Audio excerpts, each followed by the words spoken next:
আজ ২৫শে বৈশাখ বিশ্বকবি রবীন্দ্রনাথ ঠাকুরের ১৬৫তম জন্মদিন। এবছর কবিগুরুর ১৬৪তম জন্মবার্ষিকী উদযাপনে কবির স্মৃতি বিজড়িত কুষ্টিয়ার শিলাদহ কুঠিবাড়িতে শুরু হয়েছে ৩ দিনের জাতীয় অনুষ্ঠানকে সফল করতে সব ধরনের প্রস্তুতি নেওয়া হয়েছে। বৃহস্পতিবার সকাল 10:30টায় ৩ দিনব্যাপী জাতীয় অনুষ্ঠানমালার আনুষ্ঠানিক উদ্বোধন করা হয়।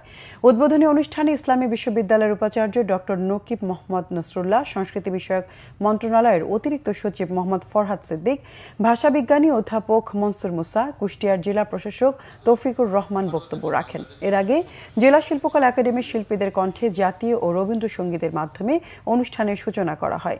সংস্কৃতি বিষয়ক মন্ত্রণালয়ের সহযোগিতায় কুষ্টিয়া জেলা প্রশাসন বিশ্বকবির ১৬৪তম জন্মবার্ষিকী উপলক্ষে ৩ দিনব্যাপী এই অনুষ্ঠানের আয়োজন করে। এবারের আয়োজনে কুঠিবাড়ির মূল মঞ্চে প্রতিদিনই আলোচনা সভার পাশাপাশি রবীন্দ্রসঙ্গীত, কবিতা আবৃত্তি, দলীয় নৃত্য ও রবীন্দ্রনাথের লেখা নাটক পরিবেশন করা হবে। এ উপলক্ষে কুঠিবাড়ি চত্বরে বসেছে বিশাল গ্রামীণ মেলা। রবীন্দ্রনাথ ও বাংলাদেশ প্রতিপাদ্যে অনুষ্ঠান চলবে ১০ মে পর্যন্ত।